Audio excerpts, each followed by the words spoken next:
हर खबर पर होगी आपकी पकड़। डाउनलोड कीजिए एबीपी लाइव ऐप।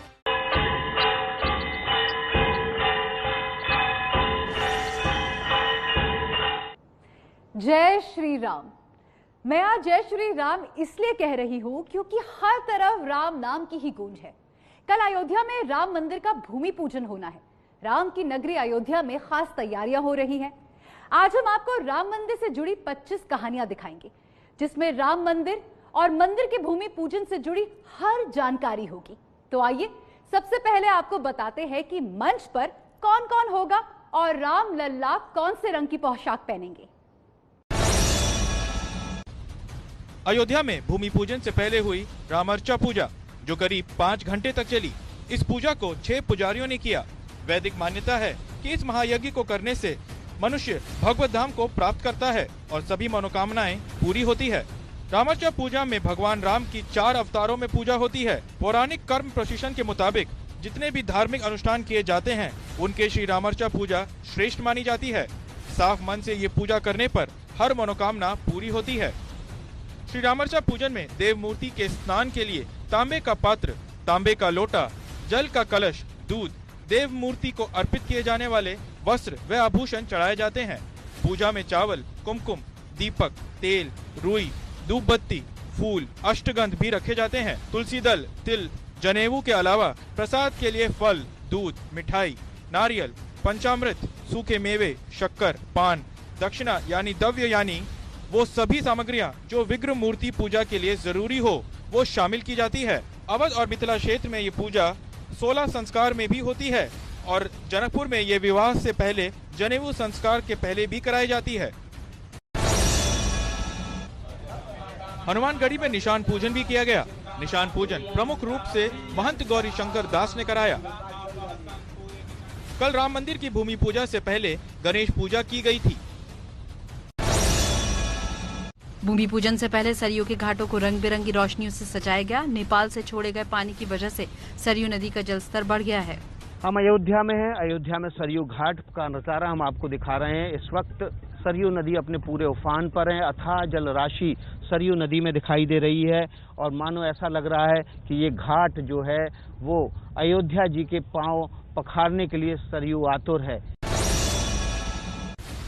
भूमि पूजन के दौरान प्रधानमंत्री मोदी को दंड राम प्रतिमा दी जा सकती है। मान्यता है कि सीता स्वयंवर के दौरान परशुराम को कोदंड धनुष पर प्रत्यंचा चढ़ाने को दिया था। कोदंड के प्रत्यंचा चढ़ाने से ही परशुराम पहचाने गए कि भगवान राम ही विष्णु के अवतार हैं। हो सकता है इस मूर्ति को बेंगलुरु के श्री एम रामा मूर्ति ने बनाया हो, जिन्हें कोदंड राम कास्ट प्रतिमा बनाने के लिए राष्ट्रपति पुरस्कार मिल चुका है। ये वो सिक्का है जो उन सभी लोगों को दिया जाएगा जो भूमि पूजन में शामिल होंगे। इस सिक्के पर श्री राम, लक्ष्मण, माता सीता और हनुमान जी बने हैं।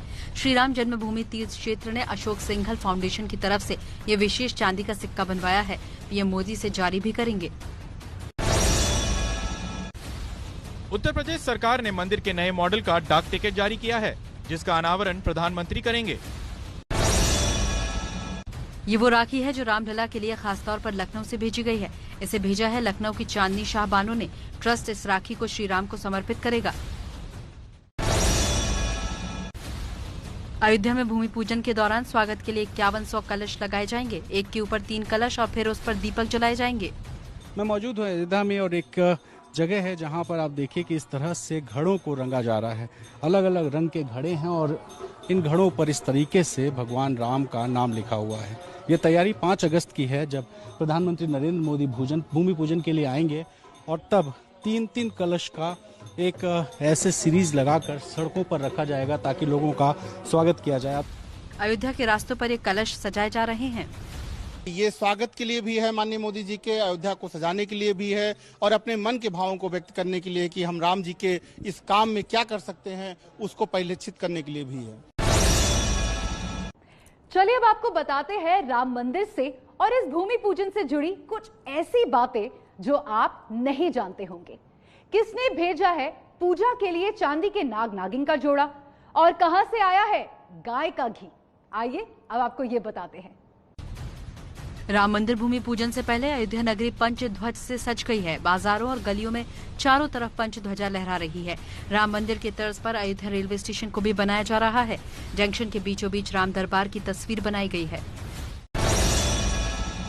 भूमि पूजन से पहले सरयू के घाटों को रंग बिरंगी रोशनियों से सजाया गया। नेपाल से छोड़े गए पानी की वजह से सरयू नदी का जलस्तर बढ़ गया है। हम अयोध्या में हैं। अयोध्या में सरयू घाट का नज़ारा हम आपको दिखा रहे हैं। इस वक्त सरयू नदी अपने पूरे उफान पर है। अथाह जल राशि सरयू नदी में दिखाई दे रही है और मानो ऐसा लग रहा है कि ये घाट जो है वो अयोध्या जी के पांव पखारने के लिए सरयू आतुर है। राम जन्मभूमि परिसर में कल रामलला को एक नहीं बल्कि 2 रंग की अलग अलग पोशाक पहनाई जाएंगी। इतिहास में ये पहला मौका होगा जब एक दिन में रामलला को 2 अलग अलग पोशाक पहनाई जाएंगी।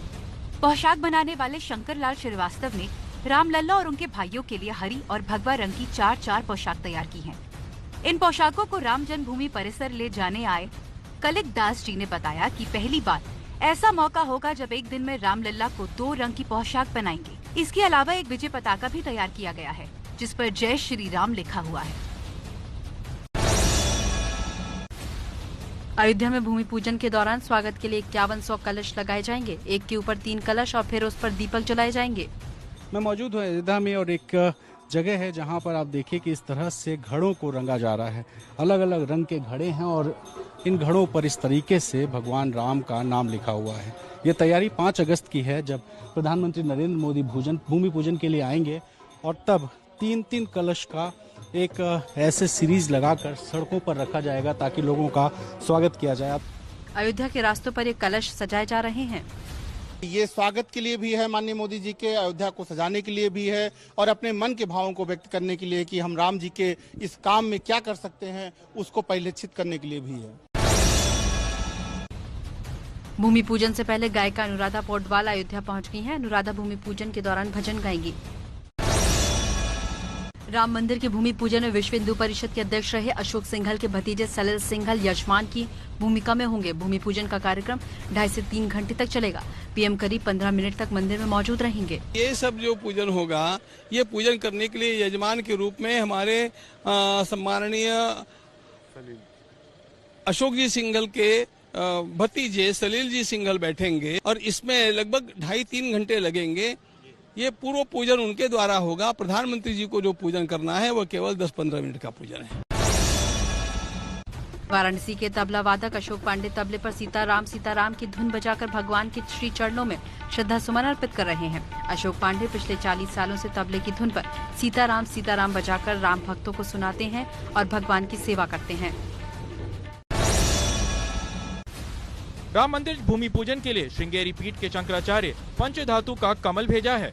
सैकड़ों लोगों ने अपने घर से गाय का घी भी भेजा है। राम मंदिर भूमि पूजन में हर कोई जाना चाहता है, लेकिन सबको तो न्योता नहीं दिया जा सकता। इस कार्यक्रम के लिए जो निमंत्रण पत्र है वो भी बहुत खास है। आइए आपको उसके बारे में भी बताते हैं और साथ ही ये भी कि कल इस कार्यक्रम में क्या क्या होने वाला है। राम मंदिर के भूमि पूजन के दौरान मंच पर सिर्फ 6 लोग मौजूद होंगे। ये हैं प्रधानमंत्री नरेंद्र मोदी, यूपी के मुख्यमंत्री योगी आदित्यनाथ, सरसंघचालक मोहन भागवत, यूपी की राज्यपाल आनंदीबेन पटेल और राम जन्मभूमि ट्रस्ट के अध्यक्ष नृत्य गोपाल दास। राम मंदिर के भूमि पूजन समारोह का संचालन राम जन्मभूमि ट्रस्ट के महामंत्री चंपत राय करेंगे। इंतजाम इस तरीके से किया जा रहा है जिससे कि सामाजिक दूरी का ख्याल रहे। कल की पूजा से पहले सुरक्षा का भी खास ख्याल रखा जा रहा है। अयोध्या के वैदेही भवन में संतों के पहुंचने का सिलसिला शुरू हो गया है। विश्व हिंदू परिषद ने संतों के ठहरने का इंतजाम किया है। संतों का आधार कार्ड देखकर और अखाड़े के बारे में जानकारी लेकर ही उन्हें अंदर आने दिया जा रहा है। हनुमानगढ़ी के बाहर दुकानदारों का भी पुलिस वेरिफिकेशन हो रहा है। एक दुकान पर एक ही शख्स को रहने की इजाजत दी गई है। राम मंदिर भूमि पूजन के लिए 100 से ज्यादा लोगों ने 1-1 फीट की चांदी का नाग नागिन का जोड़ा भेजा है। पटना के महावीर स्वामी मंदिर के प्रमुख ने 2 करोड़ रुपए दिए हैं। उत्तर प्रदेश सरकार ने मंदिर के नए मॉडल का डाक टिकट जारी किया है, जिसका अनावरण प्रधानमंत्री करेंगे। राम मंदिर भूमि पूजन के लिए श्रृंगेरी पीठ के शंकराचार्य पंचधातु का कमल भेजा है। सैकड़ों लोगों ने अपने घर से गाय का घी भी भेजा है। मंदिर का नक्शा प्राधिकरण से पास कराया जाएगा। ट्रस्ट उसकी फीस भी भरेगा। विकास प्राधिकरण की तरफ से नक्शा और पुनर्विकास की फीस ली जाएगी। इनका भुगतान ट्रस्ट करेगा। राम जन्मभूमि ट्रस्ट का कहना है कि भगवान की पोशाक को लेकर फैसला लेने का अधिकार सिर्फ पुजारी को है। इसमें कोई और का कोई दखल नहीं है। हरे रंग के भगवान कपड़े पहनेंगे, इसको भी प्रधानमंत्री से जोड़ दिया। वो हरे रंग से प्रभावित थे कि प्रधानमंत्री के भय से प्रभावित थे, समझ में नहीं आता। ये विषय प्रधानमंत्री कार्यालय का नहीं है। राम जन्मभूमि पूजन के खास मौके पर 36 आध्यात्मिक परंपराओं के 135 संतों को बुलाया गया है। ये आध्यात्मिक परंपराएं लगभग भारतवर्ष के भूगोल का एक हिस्सा हैं। भूमि पूजन के बाद 135 धर्माचार्यों के साथ एक बैठक की जाएगी और आगे की योजना पर चर्चा होगी। राम मंदिर की 25 कहानियों में आज बस इतना ही। देश और दुनिया की बाकी खबरों के लिए आप देखते रहिए एबीपी न्यूज।